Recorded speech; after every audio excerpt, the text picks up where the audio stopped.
Good morning student, part 2 for the next chapter, class 10, chapter 1st, geography. Resource planning हमें पढ़ना था. तो resource planning कल हमने पूरा अच्छी तरीके से पढ़ा था कि रिसोर्स क्या होते हैं भाई, ज़रूरत क्या है रिसोर्स की. रिसोर्सेज प्लानिंग इन इंडिया को पढ़ने से पहले हम लोग देखेंगे अपना पुराना एक बार रिपीट करेंगे 2 सेकंड के अंदर. तो सबसे पहले मैंने आपको बताया था कि रिसोर्सेज होते क्या. रिसोर्सेज बताया था कि वो सारी चीज़ें जो आपको आपके लिए सुख सुविधा प्रोवाइड किया. आपके अंधेरा हो रहा है तो आपको लाइट चाहिए, बल्ब जला दिया आपने, वो क्या है, एक रिसोर्स हो गया.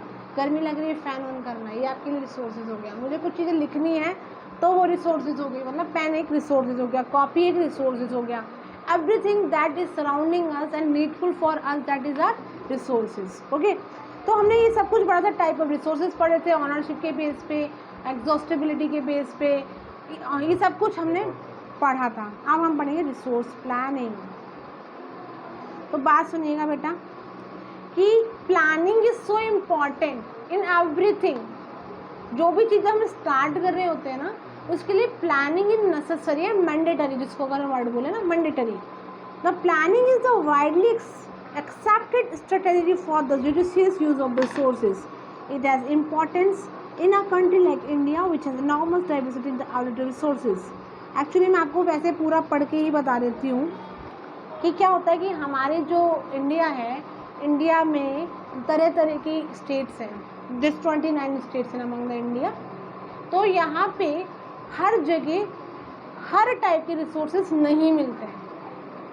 ठीक है, इन्होंने एग्जाम्पल दिया हुआ है कि जैसे इन्होंने बोला है कि छत्तीसगढ़ और मध्य प्रदेश में कोयला ज़्यादा मिलता है. अरुणाचल प्रदेश है, वहाँ पे क्या पानी के रिसोर्सेज ज़्यादा मिलते हैं. राजस्थान है, यहाँ पे सोलर और विंड एनर्जी ज़्यादा मिलती है ना, बट पानी के रिसोर्सेज कम मिलते हैं.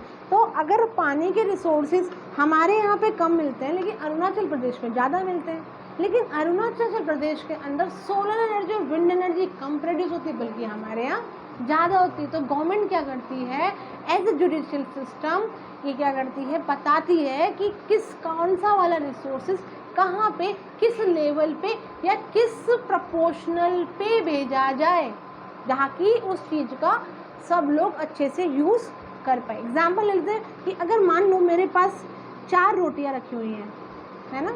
रोटी से सबसे बड़ा एग्जाम्पल है ये. मैं हूँ स्टेट ए, मैं इधर ले लेते हैं, मैं स्टेट ए हूँ जिसमें मेरे पास 4 चपातीज़ है. Okay fine. और एक दूसरा स्टेट है, वो दूसरा स्टेट है ना, उसके पास क्या है, बहुत सारा वेजिटेबल्स, रो वेजिटेबल्स या कुक्ड वेजिटेबल जो भी है. अब देखो, ना तो ये अकेला बंदा इससे कवर कर पाएगा और ना ही अकेला बंदा ये इससे कवर कर पाएगा. तो वो क्या करेगा, आधा आधा बांट देंगे. ऐसा ही कुछ होगा, भाई तू आधा मुझे दे दे, रोटी वाले को सब्जी की ज़रूरत है, सब्जी वाले को रोटी की ज़रूरत है. तो दोनों अगर आधा आधा मिलके या फिर प्लानिंग के साथ में रिसोर्स को शेयर करें तो वो ईजिली काम बन सकता है. यही काम ये करते हैं, प्लानिंग में आता है ये पूरा का पूरा. यहाँ तक समझ में आया. तो उसके आगे बात करते हैं कि रिसोर्स प्लानिंग इन इंडिया में किस तरीके की प्लानिंग होती है. रिसोर्स प्लानिंग इन इंडिया के अकॉर्डिंग हम बात करते हैं कि इंडिया में रिसोर्स की प्लानिंग कैसे होती है. तो सबसे पहला पॉइंट ये रखा है कि सबसे पहले क्या होता है बेटा, आइडेंटिफिकेशन. क्या होता है, आइडेंटिफिकेशन, कि भाई किस रीजन में, कंट्री के किस क्षेत्र के अंदर, रीजन के अंदर कौन सा वाला मिनरल्स या रिसोर्सेज ज़्यादा है और किस वाले में कम है. आइडेंटिफिकेशन हुआ. उसके बाद उसको मेज़र किया जाता है, एस्टिमेट किया जाता है ना रिसोर्सेज को. फिर उसके बाद एक प्लानिंग स्ट्रक्चर डेवलप किया जाता है. प्लानिंग मतलब अगर यहाँ से इतना वहाँ चले जाए या वहाँ से इतना यहाँ आ जाए तो हम किस तरीके से उसकी आपूर्ति को पूरा कर सकते हैं या हम उसको पूरा का पूरा इम्प्लीमेंट कर सकते हैं.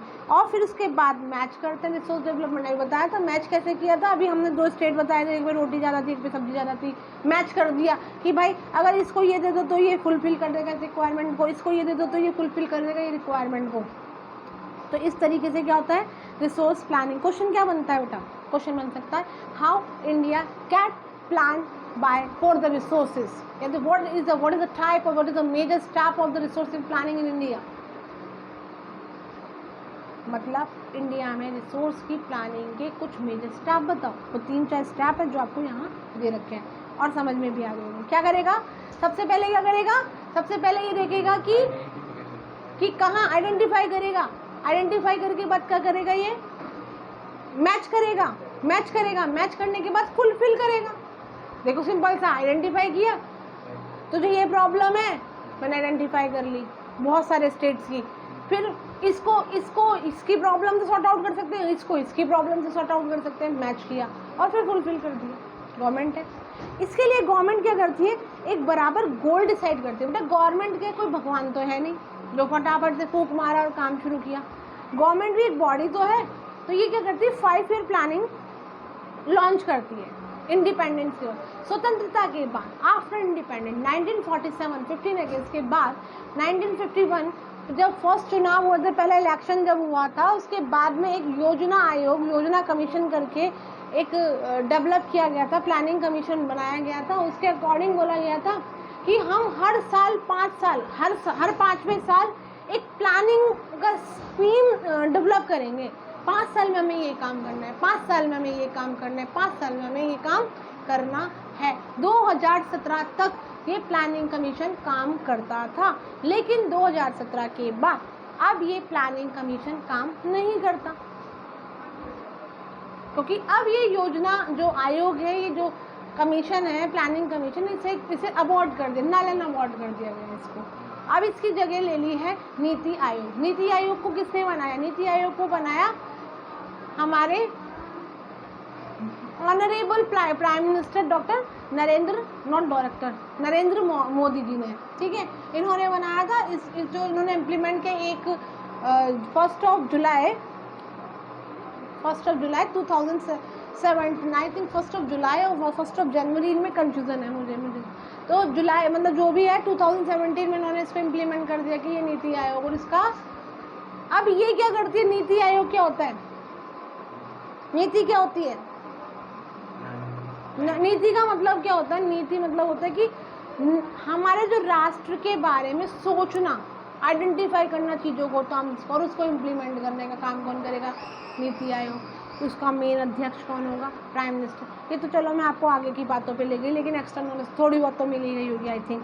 चलो, तो 5 ईयर प्लान जो लॉन्च किया जाता था बेटा हर 5 साल के लिए, तो वहाँ पे उस केस के अंदर वहाँ पे क्या होता था, बताया जाता था, रीज़न फाइंड आउट किया जाता था कि भाई इस 5 सालों में हम गरीबी मिटाएंगे, इन 5 साल में हमें शिक्षा पे जोर देना है, इन 5 साल में मुझे लड़की पे जोर देना है, इन 5 साल में लड़की मतलब ऐसे बेटी बचाओ बेटी पढ़ाओ वाला केस, ऐसा वाला, तो ऐसे ऐसे इसको करेंगे, इकोनॉमी को डेवलप करना है, हमको ये करना है, तो ये सब कुछ किया जाता था।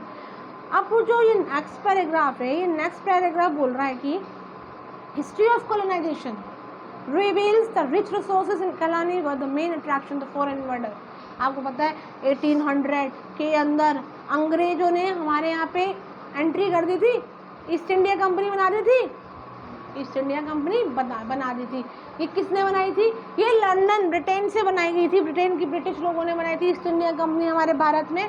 और उस टाइम पे जो हमारी राजधानी थी, जो हमारे इंडिया की जो कैपिटल थी बेटा, उस टाइम पे थी कोलकाता, ठीक है। 1911 तक कलकत्ता ही रही थी। 1911 में जो कलकत्ता से हटा के दिल्ली को हमारी कैपिटल बना दिया गया था, ठीक है, उसको बना दिया गया था, उससे पहले हुई थी, ठीक है, फाइन। ये चीज़ें समझ में आई यहाँ पे। तो जो अंग्रेज थे उन्हें हमारे घर में, हमारा घर मतलब हमारा राज्य, हमारा हिंदुस्तान की बात कर रहे हैं, ऐसा क्या मिला जो उन्हें आने में इंटरेस्ट हुआ यहाँ पे।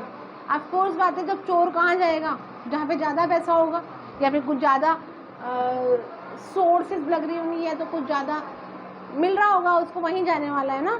तो हमारा जो इंडिया था वो गोल्डन वर्ड है, पता है आपको, सोने की चिड़िया जिसको बोला जाता था। अब सोने की चिड़िया मतलब यहाँ सोने की चिड़िया घूमती थी नहीं, इसका मतलब था यहाँ पे एग्रीकल्चर भी बहुत अच्छी थी, यहाँ पे मिनरल रिसोर्सेज भी बहुत अच्छे थे, यहाँ पे पैसा बहुत था, मतलब यहाँ पे पैसा बहुत ज़्यादा था, हर आदमी अमीर था यहाँ पे।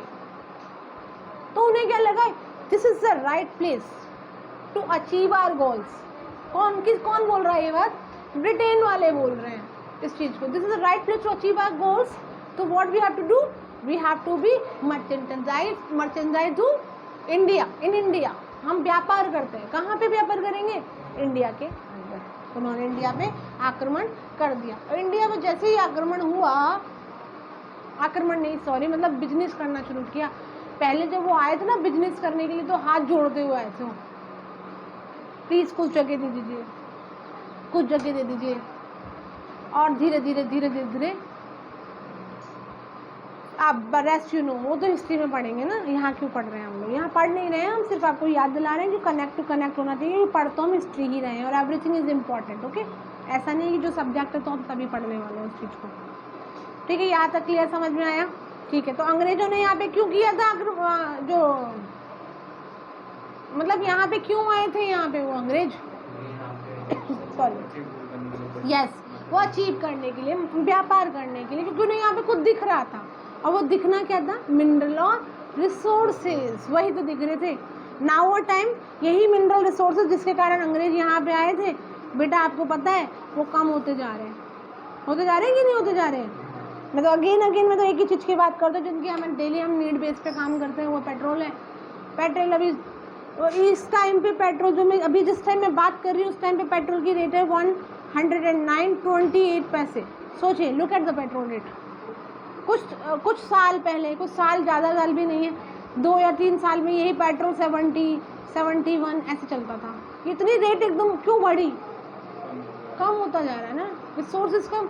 अब जब रिसोर्सेज कम हो रही है तो लोगों को तो चाहिए ही चाहिए। आपने सुना है वो जो जर्मनी वाला केस हुआ था, जो अभी तो आप 10th में पढ़ेंगे दोबारा से, वहाँ पे क्या था, हिटलर ने ब्रेड की दाम को बढ़ा दिया गया था, ब्रेड, क्योंकि वहाँ पे ब्रेड, जर्मनी हुआ, फ्रांस हुआ, इन केस में क्या होता है, ब्रेड को बहुत ज़्यादा मायना दिया जाता है। ब्रेड जैसे अपने यहाँ रोटी को दिया जाता है ना, ब्रेड होता तो रोटी एक्चुअली वर्ड, बट हाँ वो वैसे ही। तो क्या होता है कि उन्होंने क्या किया, अब ब्रेड तो कम थी क्योंकि भाई फेमाइन हो रही थी, अकाल आ रखा था, आपदा थी उस टाइम पे, तो उसने क्या किया, उस एक ब्रेड के पैकेट का दाम बढ़ा दिया। वो जो ब्रेड 40 की आनी चाहिए थी, उसी ब्रेड को वो 200 रुपए की बेच रहे हैं। अब आप बहुत सारे आदमी आए, हमें ब्रेड दो, हमें ब्रेड दो, हमें ब्रेड दो, ऐसे कहते हुए, तो ब्रेड कौन ले पाएगा? जिस पे पैसा होगा। अब जिस पे पैसा होगा वो ब्रेड लेगा। मतलब क्या हुआ? मतलब ये हुआ कि वहाँ पे चीज़ों की कमी हो रही है लेकिन उस चीज़ का दाम बढ़ता जा रहा है। ये इकोनॉमिक का टॉपिक है ना। मतलब आप तो ये समझिए कि कम होती जा रही है, तो अब कम हो रही है कोई चीज़ें, तो अब उसके लिए क्या करें बताइए? कंजर्व करेंगे, क्योंकि पेट्रोल को, अब पेट्रोल बनाना मेरे हाथ की बात तो है नहीं, फ्यूल्स बनाना आपके हाथ की बात तो है नहीं, तो वो तो जब बनेगा तब बनेगा ना। क्या कर सकते हैं जब तक?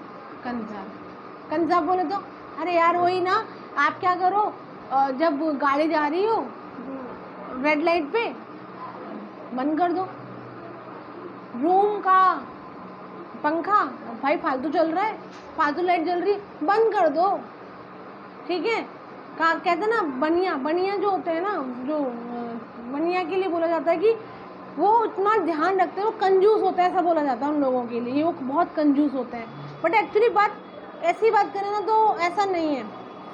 एक इस पे आपको बताऊँ एक चीज़ से, एक जोक भी बनाया गया था। एक बनिया था, वो मर रहा था लास्ट टाइम पे, तो उसकी वाइफ बैठी हुई थी बगल में, तो ज़ोर से चिल्ला रहा था, आ करके ज़ोर से चिल्ला रहा था।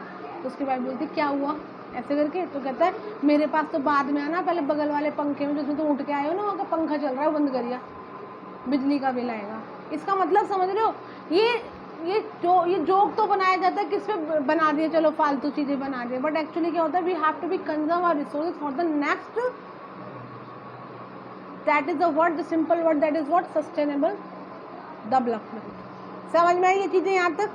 अब रिसोर्स को कैसे आप करेंगे, आप कैसे करेंगे बताइए? आप रिसोर्स को क्या करेंगे कंजर्व कैसे करेंगे? मैंने आपको बहुत सारी चीज़ें बता दी हैं, जैसे साउंड होती है, साउंड की भी एनर्जी होती है, हाइड्रल एनर्जी से भी चीज़ें, ये सारा कुछ काम गवर्नमेंट का, 90% काम गवर्नमेंट का होता है, लेकिन 10% काम हमारी जनता का भी होता है, हम लोगों का भी होता है, आप लोगों को भी होता है कि वो क्या करें, रूट कॉज से इनको सेव करें, उन चीज़ों को सेव करें। अब इस पैराग्राफ की तरफ आइए, At the international level, the Club of the Rome advocated resources conservation for the first time in more systematic way in the 1968. मतलब ये बोल रहा है कि रोम जो एक जगह है जहाँ पे एक सिस्टमेटिक ढंग से रिसोर्स का कंजर्वेशन किया इंटरनेशनल लेवल पे 1968 के अंदर। सब्सिक्वेंटली मतलब उसी के साथ 1974 के अंदर Gandhian philosophy was again presented by the Schumacher in his book Small is Beautiful, the seminal contribution with respect to the resources conservation of the global level was made at the Brundtland Commission report 1987। मतलब इन्होंने यहाँ पे ये बताया हुआ है कि किस किस ने जोर डाला था कंजर्वेशन के ऊपर, किस किताब में, एक कहानी होगी गांधीयन फिलोसफी किस बुक में लिखी हुई है, स्मॉल इज़ ब्यूटीफुल ये एक बुक है, उसका नाम है, उसमें लिखी हुई है। किसने लिखा है? स्कूमेकर्स ने लिखा हुआ है। फिर एक आया है अभी जो थोड़ी देर पहले बताया था कि एक समिट हुआ था रियो डी जेनेरियो में ब्राज़ील में 1992 में। इस तरीके के समिट ओके हमेशा बुक लिखना पॉसिबल नहीं है और बुक हर जगह पहुंचना पॉसिबल नहीं है, लेकिन इम्प्लीमेंटेशन हो सकता है। अगर गवर्नमेंट चाहे कि हेलमेट लगाना है तो हेलमेट लगाना पड़ेगा आपको, आप चाहे अपने डर के लगाएं या तो कैसे भी लगा, अगर गवर्नमेंट ने इम्प्लीमेंट कर दिया तो वो आपको लगाना पड़ेगा और नहीं किया तो बुक में लिखा हुआ है हेलमेट लगाना है, बाकी कोई सजा नहीं है तो लगाओगे क्या? नहीं लगाता, कोई नहीं लगाता। ठीक है, यहाँ तक क्लियर हो चुका होगा आई थिंक आपको सबको। तो बेटा इसी के साथ हमारा पार्ट 2 समाप्त होता है बेटा, और हम पार्ट 3 में लेकर आएंगे नया। मैं आपको बिल्कुल उसी तरीके से पढ़ाने की कोशिश करें जैसे कि हम क्लास में पढ़ाते हैं। इनफैक्ट मैं क्लास में ही पढ़ा रही हूँ साथ में, तो प्लीज़ आप इस चीज़ को समझिएगा, सोचिएगा। अगर आपको थोड़ा सा भी अच्छा लगता है तो लाइक कीजिएगा, अदरवाइज पढ़ते तो रहिएगा। Thank you so much. Radhe Krishna to all of you.